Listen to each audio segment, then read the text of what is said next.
Sunday ticket and watch your favorite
This is our new channel. I want to welcome everybody because this is a great time.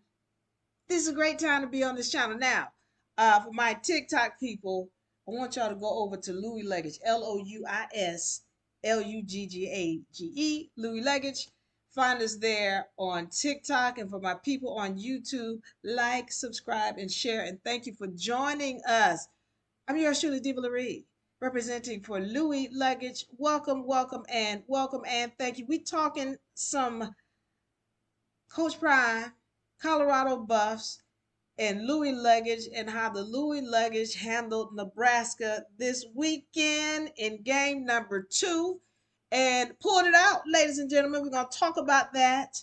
I'm excited. Now, I'm going to tell you, I'm going to give a brief introduction of myself and give you an understanding about this channel. Now, for my people on my TikTok, I love you. I think we got about 10,000 followers on TikTok. I love y'all. Thank y'all so much for your support. Go find us over at Louis Luggage, Louis Luggage, and help us build that. Okay, help us build that. Now, how did Louie Luggage come about for DeVillery? Now, y'all know Coach Prim. He's at Colorado, or CU up in Colorado. Now, Colorado, I don't want to say Colorado University because they have all kind of issues about the way you say the name. And I'm just saying CU and the Buffs, the Buffaloes. So now Coach Prime is coaching there. All right. He has a coaching job. And you know it was a big thing. He came from Jackson State and he was winning all kind of championships. Well, he didn't win the championships, but he was winning the games. He went 11-0 in the regular season, and then couldn't finish it out in the bowl games. But I'm telling you, he was winning. Now, when he goes to Colorado, he tells the players as he goes in to do his speech. He says, "I'm coming. I'm coming, and I'm bringing my luggage, and it's Louie." All right.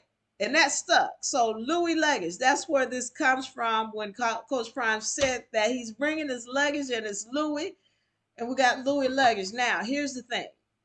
I knew what Coach Prime was going to do. I already know what Coach Prime is going to do. Why?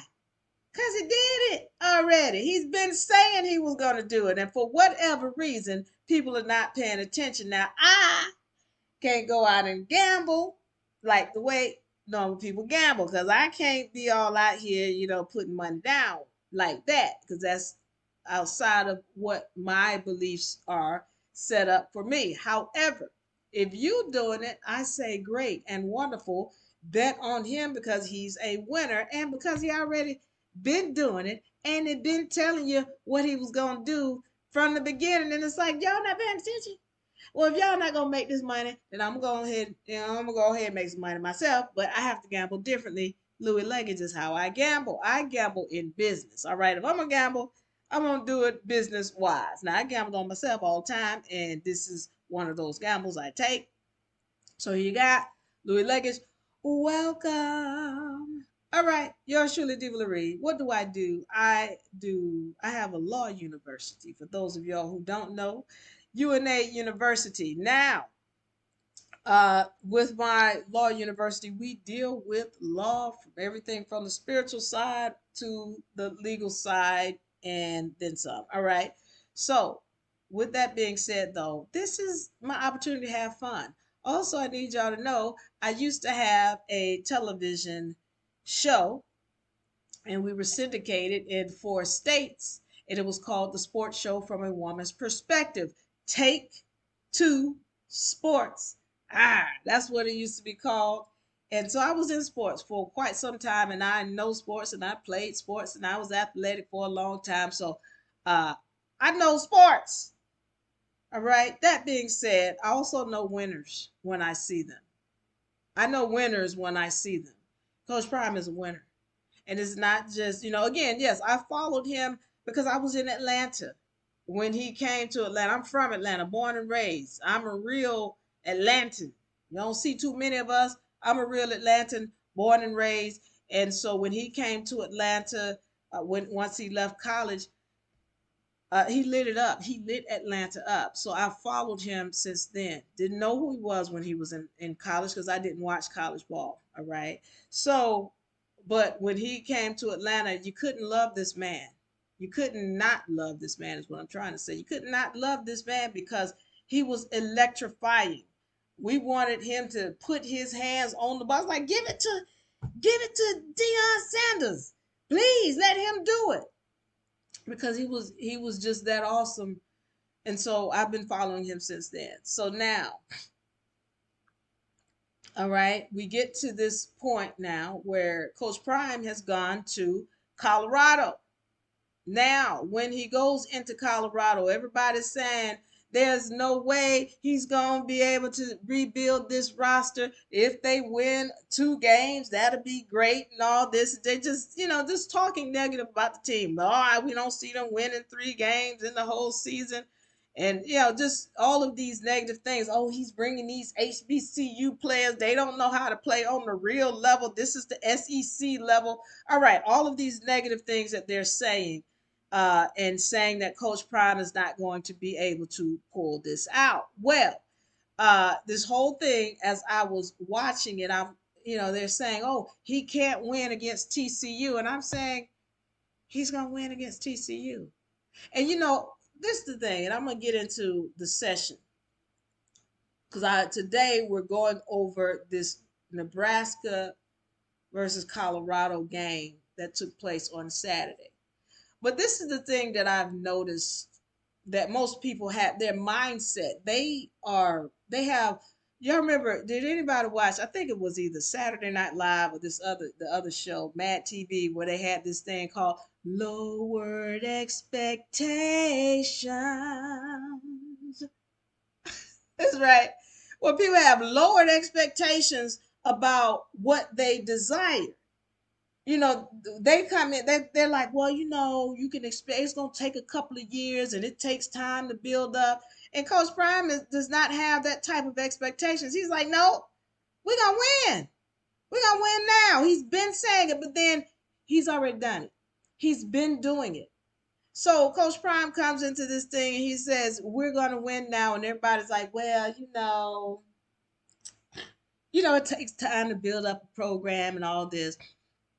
And they might go 6-6, and they're thinking, people are actually thinking that they're saying something good when they say this, and when you have a different mindset where you don't just it's accepting of what everybody else is accepting. When you have a different mindset, then that's a very difficult place to be. I can tell you that right now because I expect greatness. I get greatness because of the mindset. So when he comes out of his mouth and says that we're going to do this, this, and this, you've got doubters all around him. And he talks about how he has doubters still even in the locker room. That some of them are still not believing that they can do this. When you have that type of mindset of people around you, it becomes very difficult for you to really move up and do what you desire. So here's Coach Prime. He's taking over this team. He's got doubters not only outside of what he's doing, but inside. And he's saying, we're going to do this, this, and this. And you got people second guessing him, saying that surely Dion doesn't mean that when he says that they're going to win it all.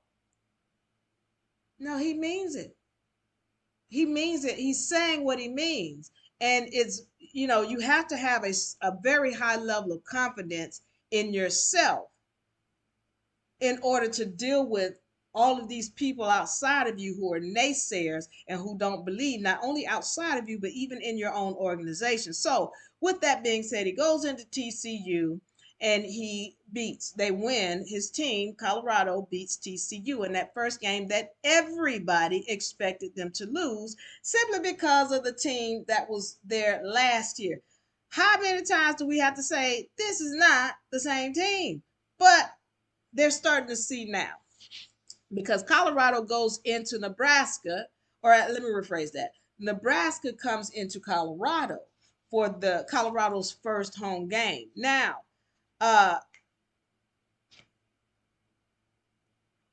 so when we look at the people who are running the numbers, the gambling site, they still had Nebraska pegged to beat Colorado or to win this game.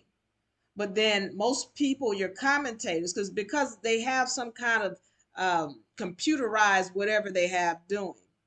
They have some kind of computerized system whereby they have Colorado as an underdog for Nebraska, or had them as an underdog for Nebraska in this game. All right. So Nebraska comes in to Colorado, but most of the analysts had Colorado pegged to win the game. All right, so this is a rivalry.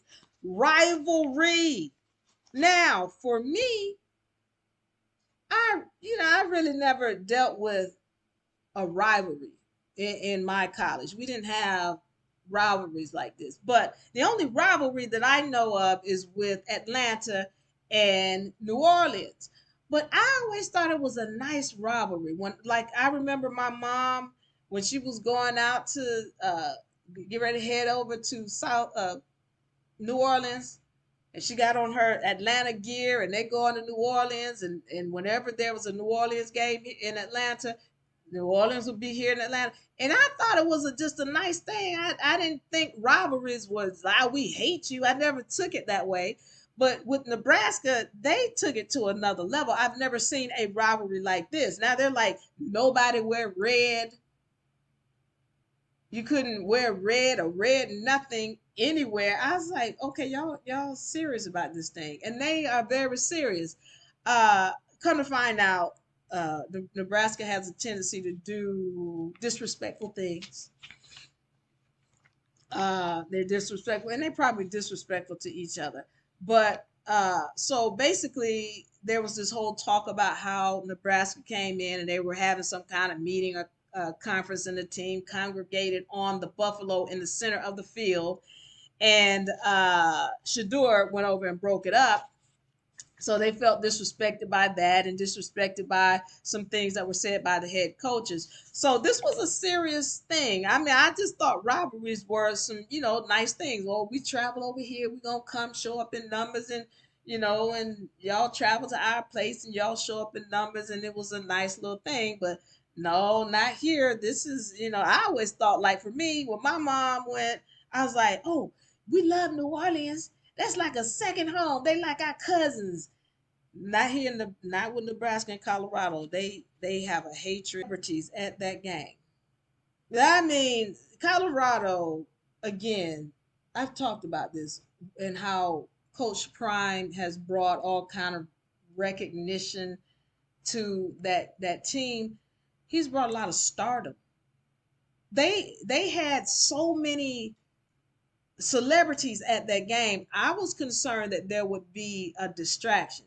I was concerned there would be too much of a distraction there with respect to what was going on, and I was concerned that might cause some poor play. I don't know. I'm interested if anybody has ever dealt with anything like this or having distractions on the sideline or distractions from a game. I would like to hear from you, because I was just wondering how that would play into their preparation. However, we did expect that the offense would be able to score for Colorado. Now, let us talk about the first half.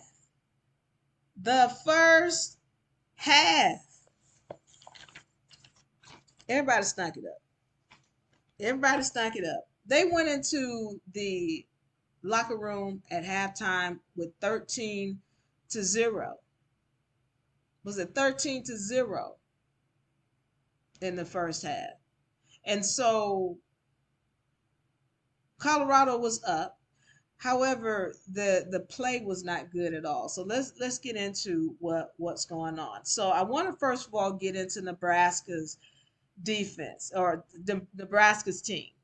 All right, and go into what was going on with them offensively. Now, what I saw with them is that they had the ability to move the ball. They were running the ball.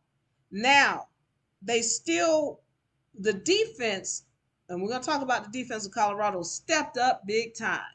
They did. They really made some changes. So let's get back to that TCU game that they had. The defense had a very difficult time stopping the run. We could see that they made adjustments. All right. But let's talk about the offense real quick of Nebraska. They have a player, number 7. I'm just calling him number 7. I don't need to call his name out. But this guy has a propensity to turn the ball over, which leads me to wonder why they didn't take him out of the game. So come to find out, the previous game against a team who they played, I think it was Michigan. This quarterback, number 7, had 3 turnovers. All right. Now, coming into this game, in the first half, he had 3 turnovers in the first half. Now, one of them was a miscue, one of them was an interception, one of them was a fumbled ball. He was having a hard time taking care of the ball. And I think later in the second half, he had another fumble where he tried to hand it off to his running back and missed the handoff. So he has a propensity for mishandling the ball. but they, for whatever reason, kept him in the game, even though they're blaming him for losing the first game. Why would you keep him in the game? Because I'm going to be honest with you, I'd blame him. I would blame him for losing this game. All right, because they had the ability to move the ball. If he would have gotten out of the way, they might have scored. Now, with that being said, again, the defense for Colorado really stepped up. That was a beautiful thing to see. All right, but getting back on the I got to get into this because this offense, they had the opportunity to make plays. All right, and what happened was it was the offense constantly turned the ball over. 4 times they had 4 turnovers for Nebraska. You can't win a game. And I'm going to let you know right now because I'm ready to get on their Nebraska defense. Their defense is good. I ain't going to say damn good, but they held Colorado to 13 points. And you know how high powered. They had 7 sacks on Colorado. So their defense was getting at it. Even though we know that the offensive line for Shedeur, they have the ability to stand, but they were getting at him, and he was shook. Shedeur was. Shedeur, he was shook. He was frustrated. They were throwing things at him that he was having to learn how to get over. So one of the things, though, that I will say about the Nebraska team, uh, again, they were shutting down the receivers. We couldn't even find our boy Travis Hunter. They had committed to shutting him down. They were doing a very good job. The defense of Nebraska was of covering the receivers to the point where, first of all, not only did Shedeur not have time to throw because the defensive line was constantly moving in or encroaching on the offense, but the receivers were shutting down, or let me rephrase that, the secondary was shutting down the receivers of Colorado. So their defense did a great job on that. They did a great job on open field tackles. The defense did. All right. Um, Again, they did a great job on pressuring the quarterback. This was honestly, this defense was a very good defense, and they frustrated Colorado's offense. All right. So what happened here? You got this defense comes out. They're playing great in the first half, but they couldn't get the offense to do anything.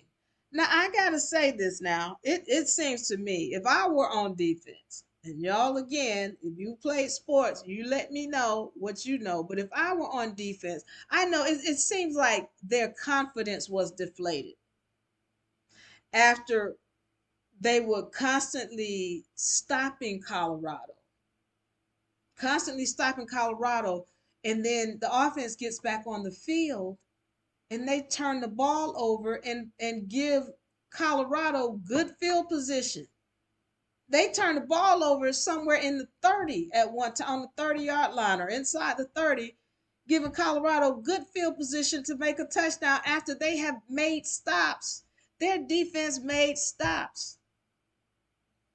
If we here with Louis Luggage, we make t-shirts and memorabilia to commemorate this wonderful, exciting, magical time that Deion Sanders is putting on. This display of what I call the universal laws that Deion Sanders is putting on. And one of the things about it is we do plays of the game. So one of our first T-shirts for week 1 is displaying, the 4 people who made over 100 yards that Shedeur Sanders threw to.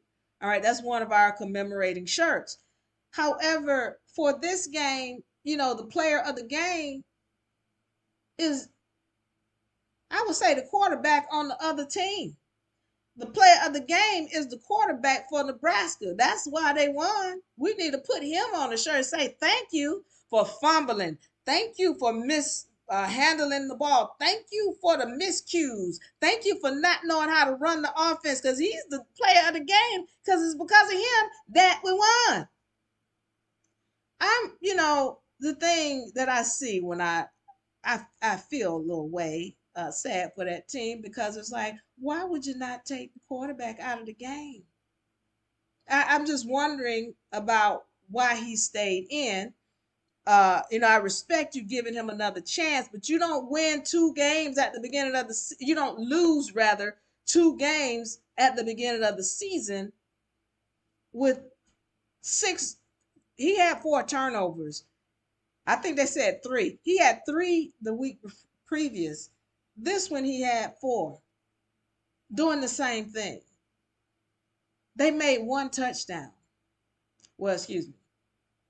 They made two touchdowns. The one was after they took all of the starters out for Colorado. Then they took all the starters out. Then they scored. But the score wasn't close. All right. So that's dealing with Nebraska. So the player of the game is the quarterback for Nebraska, number 7, because he really lost the game for them. They might want to take him out. Now I want to get into Colorado and what they did. So as I said, Shador was shooken. He was frustrated, and he had to get his mind together. But one of the things that I've seen about Colorado is that they have stamina. They have very good conditioning. When I look at even the first game with TCU, the second half is when you started to see the other team wear down, whereas Colorado was still ready to go, still playing, still fresh looking.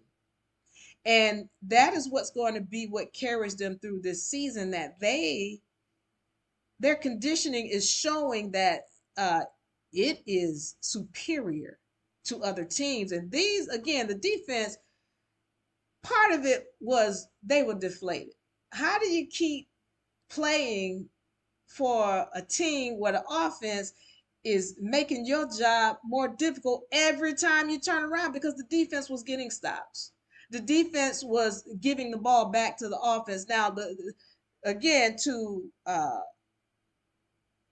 the point of Colorado,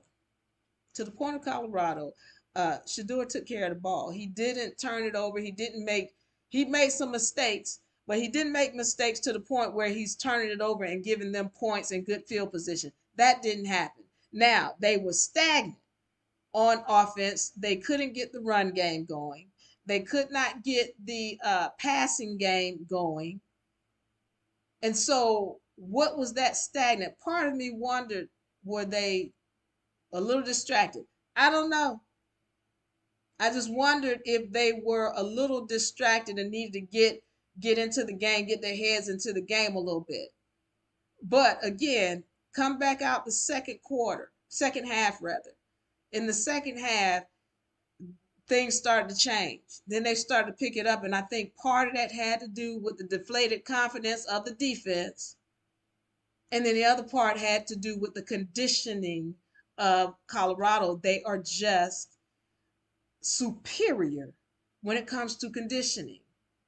They can handle the long haul. They're not afraid to go that long haul. They're not breathing and huffing and puffing like the other team is. They ready to go.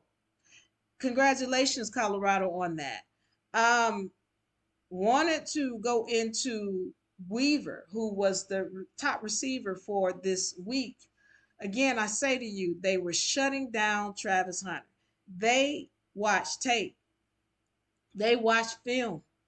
And they came up with schemes to make sure. Now, Travis Hunter had 70 something yards receiving, but they made a point to keep him out of the game, and then they didn't throw to his side. There was also an interception on number 7. So, but they didn't. He knew not to throw to Travis Hunter's side, but he threw to the other side and it still got picked off again. Now, I want to say this. Have y'all ever heard of, because I remember one time I was watching this guy who was talking about the basketball guides. The basketball guides where somebody did something and they were like, yeah, the basketball guide is not going to let them make that point because of what he did. Basketball guides. Now we're talking about the spiritual side of this thing.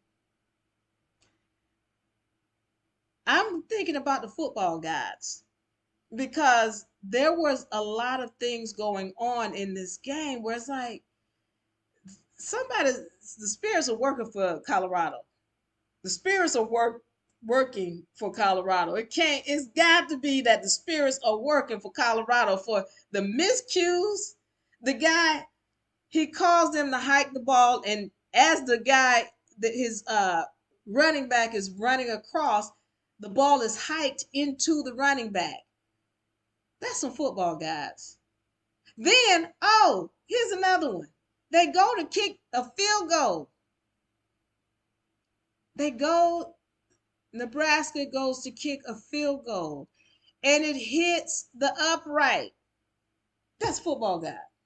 Somebody was either working for Colorado or against Nebraska. Now this has been happening for 2 games straight where this guy has been 3 turnovers or 3 interceptions or whatever, because he's turned the ball over at least 4 times in the game with Nebraska. This is a football guys working against them, either against them or for Colorado, but some gods in there, some spirits working against them. That being said, I would say the strength of Colorado right now, and I'm going to get into this because they had a lot of penalties, more penalties in this game than they've had in the first game. And here's the deal. Because one of the things that they wanted to do with this game, they wanted to come in and run the score up because they know that Nebraska has a good defense. So then they also knew they had a good running game. So if you run the score up in the first quarter, then they're going to be forced to throw the ball, which is to the advantage of Colorado. All right. But these guys, they had their running game going. They just couldn't keep the quarterback from messing it up. That was their problem. So with that being said, Colorado did have a lot of penalties. They had a lot of miscues. They were lacking discipline in this game. All right. They were having some unforced errors where it was unsportsmanlike conduct and offsides. This things that, as Coach Prim says, is not indicative of his team, which is a well-disciplined team. So I'm going to talk about this because moving forward, I want to just get into what makes a good team or a great team versus a potentially great team. All right. What is a good team versus a potentially good team? Well, the thing is making the plays. And normally when you watch Colorado, especially in practices, a lot of us watch Well Off Media. Give a shout out to Well Off Media, Reach the People Media, the pregame show. When we watch them, we see they make plays. All right. So first of all, a great team or that championship team, that's the team that makes the plays. When the ball comes to them on defense or offense, if it's on defense, we're making an interception. If it's on offense, we catching that ball. We're not letting it go through our hands. We're not having miscues. When it's time to make the plays, does the team step up? All right. The other thing is discipline. Do you know how to not make those emotional plays that cost your team important yardage? You got one of the offensive linemen that kept I don't know if it was the same one or not, but he kept, whenever somebody tapped uh Shador the wrong way, he would just jump on him or do, push into him and cost the team. We got to not do that because y'all get ready to go against good teams. There are great teams that make the plays.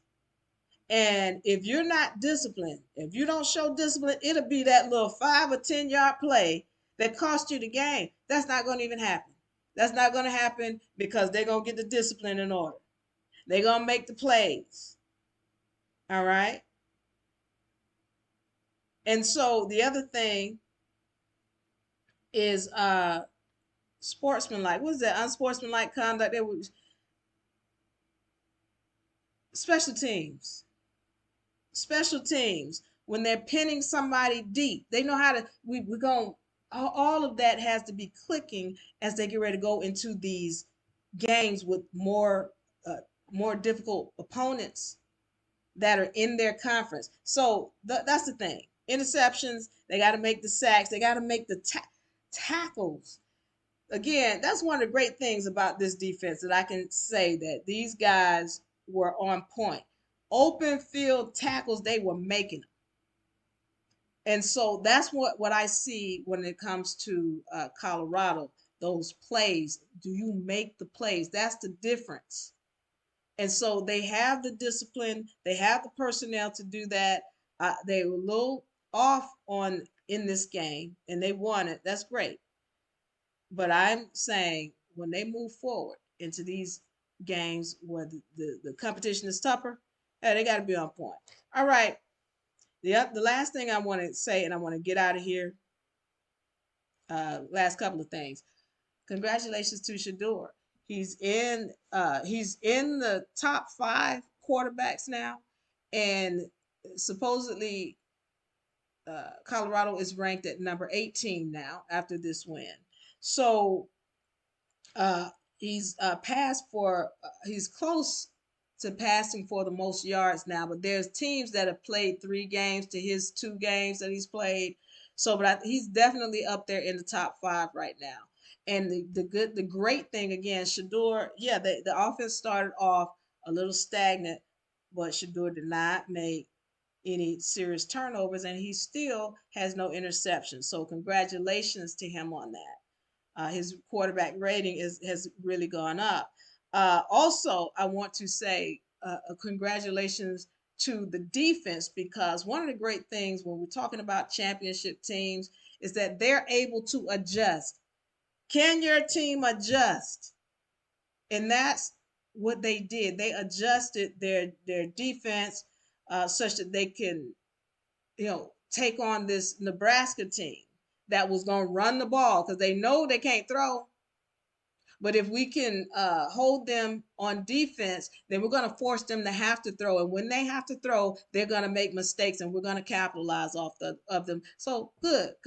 Colorado did that. Congratulations to them for being able to transition. That is the name of sports. Who is able to adjust the fastest? When you have an offense, your offense goes into or your team rather goes into halftime, and y'all having issues. Can you adjust? And even though Nebraska they did some adjusting. But one of the things that when we get to this point, if you are not conditioned, if you weren't doing your conditioning in the summer and the spring, like what Coach Prim was doing, you can adjust all you want to. You're not going to be able to hang with this team. That's their upside. Their conditioning, their discipline, and the fact that they make plays. They're a championship team. So we're going to see this Louie Luggage take it all the way. Coach Prime said, we're going to win it all.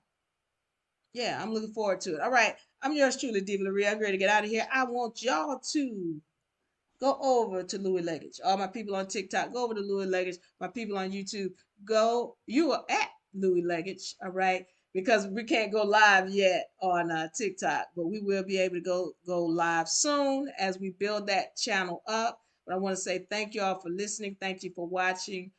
Go Colorados, go Buffs. I'm yours truly, Diva Larie. You're ready to get out of here. We're going to see y'all next time. I'm going to come back later on in the week, by the way, and we're going to go into the next game with Colorado State. We're going to talk about Colorado State and what needs to be done so they can win